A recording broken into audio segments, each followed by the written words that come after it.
I'd like to start with the Israel-Iran crisis. So there's old statements of Netanyahu that have come up recently where he's talking about, he's drawing an equivalence between Iran and Pakistan, calling them militant Islamic regimes that need to be deterred.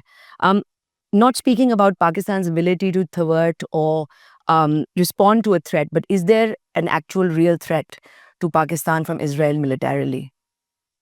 I think that this first round will determine that what will be the next, what will happen in the next round, and if at all there will be a next round. What happened in last 3-4 days, the way Iran was attacked, there was absolutely no provocation as far as Iran was concerned. And just because they imagine that Iran or A or B or C or Yemen or Pakistan or any other country is a threat to Israel, so they can preempt some sort of, threat or imaginary threat. Pakistan has no hostile designs against any country. We have had conflicts with India, armed conflicts. The situation is still tense as far our conflict with India is concerned. But otherwise, Pakistan has no hegemonic intent or intentions against any neighbor or beyond. But given its past record, you think that Israel is the kind of state that could threaten Pakistan also? Well, Netanyahu is on record mentioning Pakistan. But let me clarify: if we are threatened by Israel, which I'll discount at the moment, what happens in the coming months or years, I can't predict. But at the moment, I'll discount. We have just had a bout with the Indians, and we clearly establish our superiority. The superiority of armed forces, Air Force, Pakistan Army, Pakistan Navy, and the determination of our people, the way the nation stood behind the armed forces was absolutely marvelous, unprecedented in history. The people of Pakistan did not go into the cellars or in the bunkers like they have gone in Israel. And they are crying, sitting there crying. People here were in the streets and they were jubilant. They were actually, celebrating. So this is a very fundamental difference between the people of Pakistan and people who are being led by Netanyahu. So that I think Netanyahu or his people or his government will think many times before taking on Pakistan. So, sir, on Friday, the day that Israel first attacked Iran, we activated our air defense systems and scrambled fighter jets to nuclear facilities and the border. And I mean, I've spoken to military officials who've confirmed that Pakistan was on alert in precautionary mode. So, would you be able to confirm that as a defense minister? Well, Pakistan is since our conflict or since our this short war with India, we have been on an alert.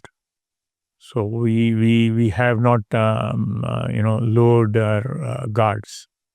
That I can confirm that we have not lowered our guards since last now more than a month now.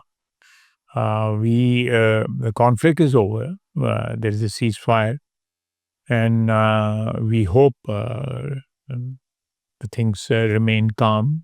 So we did scramble jets to the nuclear facilities on Friday after the Israeli attack on Iran.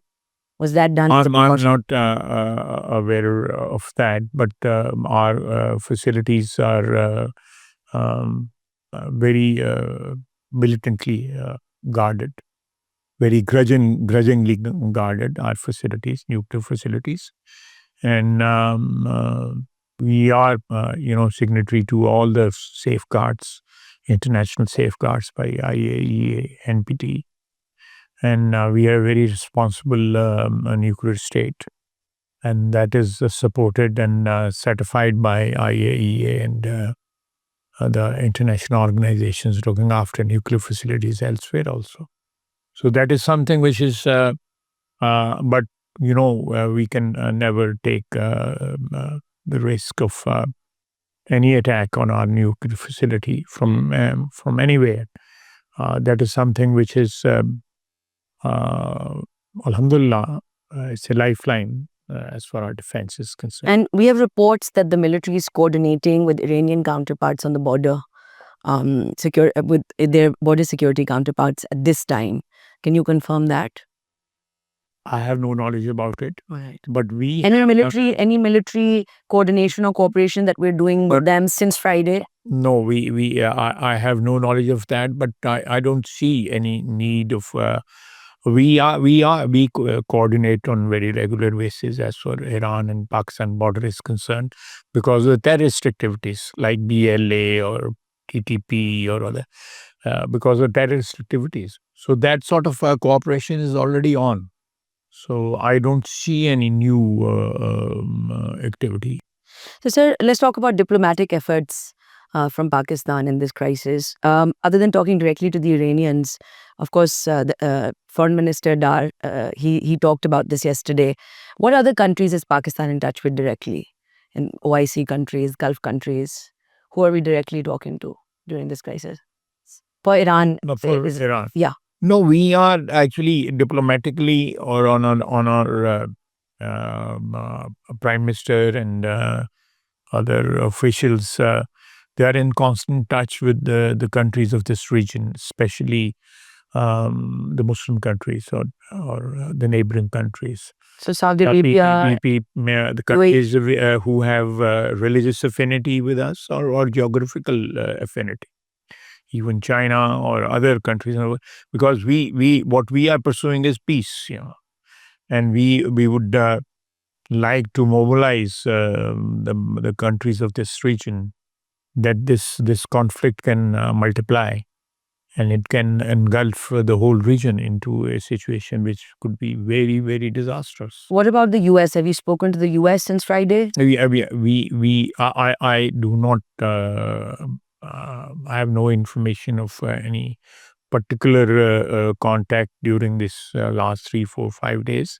But we are in constant touch with the United States of America regarding the situation, the tense situation we have in this region. So I want to turn to the recent military conflict between Pakistan and India. So what level of tactical support did we get from China during the conflict between the China is a very close ally and neighbor. We have most of our hardware is from China. Military hardware is from China. Perhaps they are the biggest as far defense equipment is concerned, our partners. This relationship is very robust relationship. So, sir, all of that is, of course, a matter of record, but I just wanted to ask, a little bit about specifics.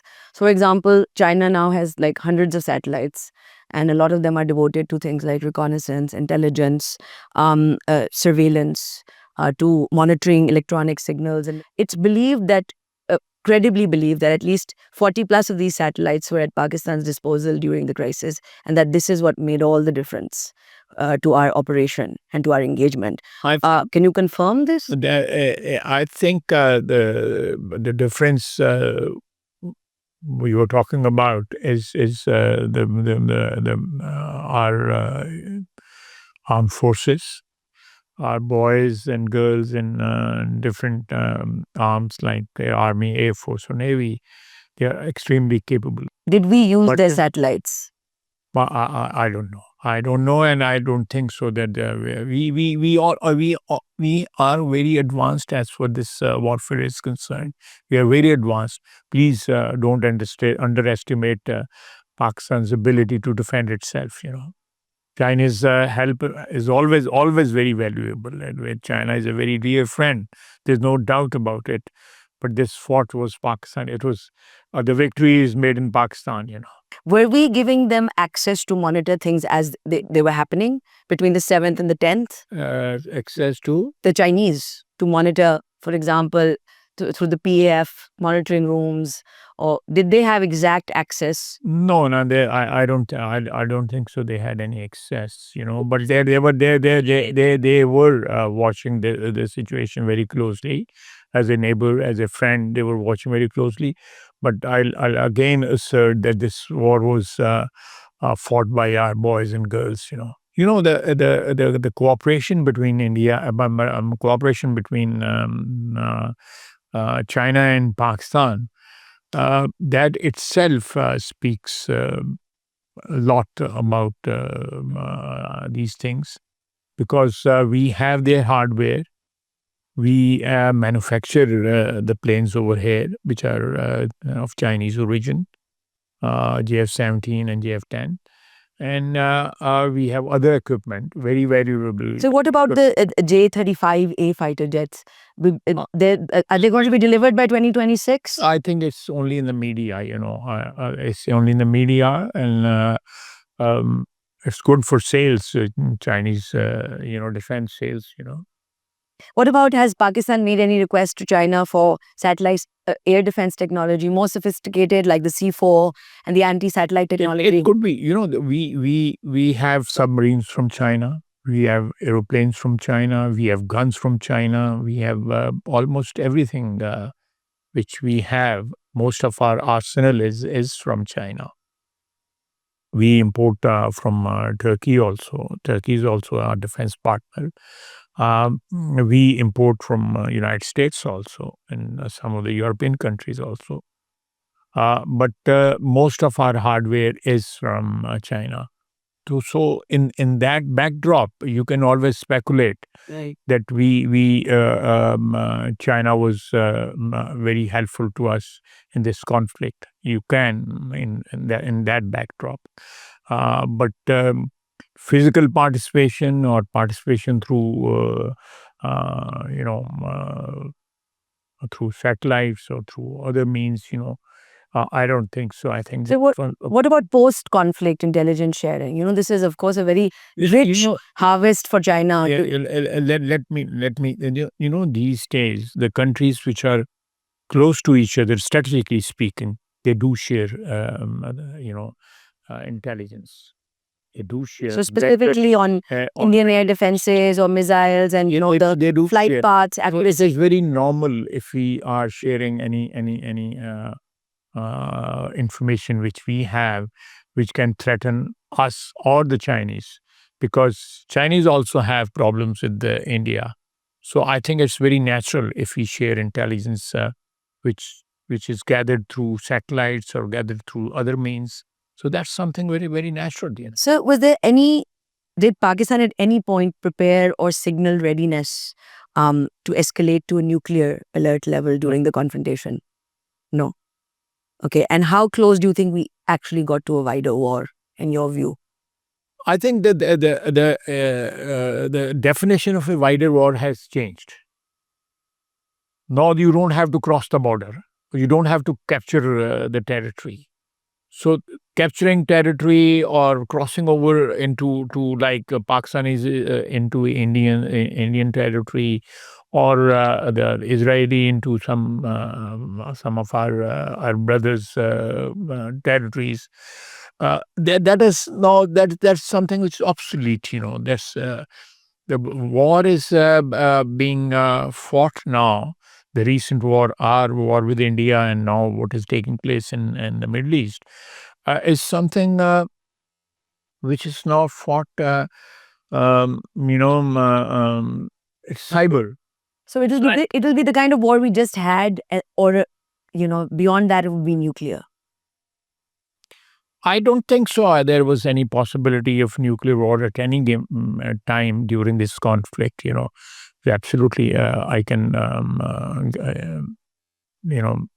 with certainty, I can say that. So, sir, the Pakistan and Indian military operations heads are, of course, they have that helpline and they talk to each other. But since the ceasefire on May 10th, has there been any back channel talks between government officials? No, I don't think so. Of course, this Israel-Iran conflict has kind of taken the, I would say, attention away a little bit from the Pakistan-India crisis, right? But technically, we are still in a state of war, especially given what Prime Minister Modi has been saying. So what level of alert are we on still vis-a-vis India? We are very alert. We cannot.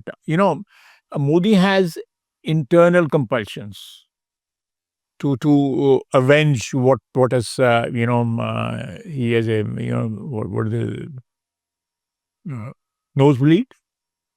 So uh, his there are elections around the corner, not immediately, but I think in the second half of this year, which is not very far, and his popularity has plummeted, and his political opponents are can smell blood, politically speaking, not otherwise, and that can drive him to some desperate measures. That's the only. Otherwise, I don't think so. There is a possibility of some replay of what happened a month back. So the CENTCOM chief recently, you might have heard, he was speaking, giving a testimony, and he called Pakistan a phenomenal counterterrorism partner. We've handed over a top Daesh militant who was involved in the attack in Kabul in 2021. There are reports that we've captured. He actually talked about them, that there's 5 more Daesh high-value individuals, Daesh Khorasan, that we've captured. Do you know who those targets are, or do you know of other kinds of intelligence sharing or counter-terrorism cooperation we're doing with? I do not put names on these terrorists. It's immaterial. What is his name is A or B or C. They are terrorists, and they are Top commanders top commanders. are more important. They are top commanders. They have several important top commanders, and they are being eliminated by us. We are waging this war for now many years uh, against the terrorist outfits in our area. Even after the exit of NATO forces, Afghanistan has not been very obliging in this regard. They have not helped us in fighting terrorism, though this fight is being waged by Pakistan on its own. That is one. Secondly, we have a very you can say uh, very good cooperation between the two countries as for the war we are waging against terrorism. Because if terrorism is not contained and defeated in this area, the whole world can be threatened by this thing. What happened in Moscow about a year back, it was the terrorists went from Afghanistan to the ISIS terrorists, and ISIS is not in control of Kabul. This is my understanding. Some of the areas in Afghanistan where these terrorist hideouts are there, ASKP or ISIS. There are a lot of brand names. But our cooperation, you are absolutely right. Our cooperation with the United States is very good, very intense, and we are partners in fighting. And you would say that you're more engaged now than you were, let's say, at any point in the last 5, 6, 7 years.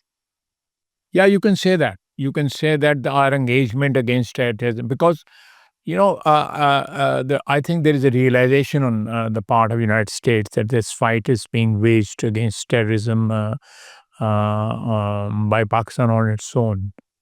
And if, God forbid, we become vulnerable to terrorism in this region, then the terrorism can go beyond this region also. It can be exported. The terrorists can export terrorism to other countries also. It can hurt the American interests also. So this cooperation, this realization on part of the United States is very good, and that has strengthened the partnership as for terrorism is concerned. It's a common fight, and we are fighting it well. So last question. So in the aftermath of the confrontation with India, of course, we've seen that the popularity of the army, because of, how well they fought, has really increased, especially the public perception. Um, but what does this, and there are concerns, of course, that this comes with having to cede more and more, uh, you know, power to the military when it comes to things which are not military, like governance, the economy. So, I mean, as a Democrat, as somebody who's seen multiple military coups, who understands the downside of too much military power in a country like Pakistan, does this worry you at all? No, it doesn't worry me, and I tell you why. I have in over last 1 year or so since we came to power in last year, 2024, uh, that this is a hybrid model. It's not an ID democratic government. It's a hybrid model. In the past, an establishment used to operate from behind the scene, and they definitely wielded a lot of power over the decades. I'm not talking of recent past. So this arrangement, the hybrid arrangement, I think is doing wonders. On the front, economic front, on not on political front, because the political management is still with us. But the cooperation is available to us. We have common platforms like SIFC and other platforms where military leadership and civilian leadership they sit together and decide about uh, the business which is in front of them. And I personally think that if this sort of model was adopted way back in the 90s, the things you know would have been much better, because of the confrontation between establishment and the political government. It actually retarded the progress of democracy in America. So we've actually accepted the fact that the only way to avoid that confrontation is to have a hybrid model. We're accepting that rather than saying, no, the government, civilian governments need to be in the driving seat. No, I would put it in a different form. There's hybrid model till we are out of the woods, like in as far our economic problems are concerned, as far our governance problems are concerned. We have multiple problems. So why not, it's a sort of formalize it in a way. It's not constitutionally formalized, but it is a de facto formalization of the situation, whereby we don't have to sit in the back lawn of Prime Minister house. The DGI and army chief and prime minister are sitting and talking about how to manipulate the politics of Pakistan. No, we are whatever is happening is in front of the media. We have SIFC and some other organizations set up where the military leadership and civilian leadership, they sit together and they decide what is the way forward. So this is something which is a de facto arrangement, and it's working very well. It's working very well, but But the longer you work in this hybrid system, the more power the military has. And so you. no, it's I'm not this definition that A has more power and B has less power, or B has ceded power to A. That's not correct. It's something mutually. It's something mutual. We have a co-ownership of the power structure. And the military leadership listens to you genuinely, whether it's the army chief, right? Very genuine. You will be amazed. But there is no superimposed system or superimposed organization on Shawaz Sharif which dictates him and he acts accordingly. No, Shawaz Sharif is making his decisions independently, and obviously he is in regular consultation with the establishment on all levels. And there are no moments when there's differences of opinion in which the PM wins. Yeah, I'm not talking as if you believe me. Very honestly, we haven't had any moment where there was Crisis level moments. decisions were not made unanimously with a total agreement. the things are moving very smoothly, and inshallah, one day we'll achieve the democracy, the sort of democracy which is needed by our country. And as you just very rightly said, that the prestige of Pakistan armed forces has skyrocketed after this conflict with India. This is a blessing in disguise. Is Imran Khan coming out of jail? That's a question you should ask from judiciary, not me.